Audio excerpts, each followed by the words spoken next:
Honey trap సంఘటన నిజామాబాద్లో వెలుగు చూసింది. పురుషుల బలహీనతను అలుసుగా చేసుకుని వలపు వల విసిరి హనీ ట్రాప్కు పాల్పడుతున్న మహిళను పోలీసులు వలపన్ని పట్టుకున్నారు. ఒంటరిగా ఉన్న మగవారిని ముగ్గులోకి దించుతూ డబ్బులు ఇవ్వకుంటే కేసులో ఇరికిస్తామని బెదిరింపులకు పాల్పడుతున్న భార్యాభర్తలను అరెస్టు చేసినట్లు నిజామాబాద్ రూరల్ పిఎస్సిఐ శ్రీనివాస్ తెలిపారు. ఆయన తెలిపిన వివరాల ప్రకారం మహారాష్ట్రలోని నాందేడ్ జిల్లా ముద్గేడ్ తాలూకా ముక్రంబాద్ గ్రామానికి చెందిన మంగేష్ గైక్వాడ్, ఉజ్వల గైక్వాడ్ దంపతులు. వీరు 2 నెలల క్రితం మాధవనగర్ గ్రామంలో ఓ ఇంటిని అద్దెకు తీసుకుని అక్కడే నివాసం ఉంటున్నారు.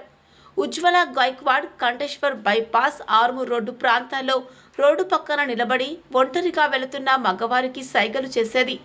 ఆమెను చూసి ఆమె దగ్గరకు వచ్చిన మగవారిని తాను వ్యభిచారం చేస్తానని, డబ్బులు ఒంటరిగా ఉన్న మగవారిని ముగ్గులోనికి దించుతూ అక్రమ వసూలు చేసి మాట్లాడుకొని అతని బైక్పై కూర్చొని నిర్మానుష ప్రాంతానికి తీసుకువెళ్తుంది.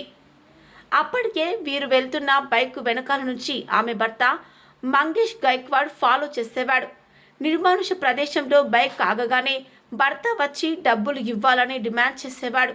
లేని పక్షంలో పోలీసులకు ఫిర్యాదు చేసి అటెంప్ట్ అత్యాచార కేసులో ఇరికిస్తామని భార్యాభర్తలు బెదిరించేవారని తెలుస్తోంది.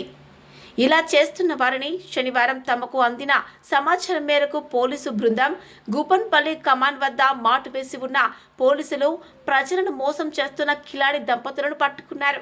ఈ మేరకు వారిపై కేసు నమోదు చేసి రిమాండ్కు తరలించినట్లు రూరల్ సిఐ శ్రీనివాస్ తెలిపారు. హనీ ట్రాప్ కేసును ఛేదించిన పోలీసును పోలీస్ కమిషనర్ అభినందించారు.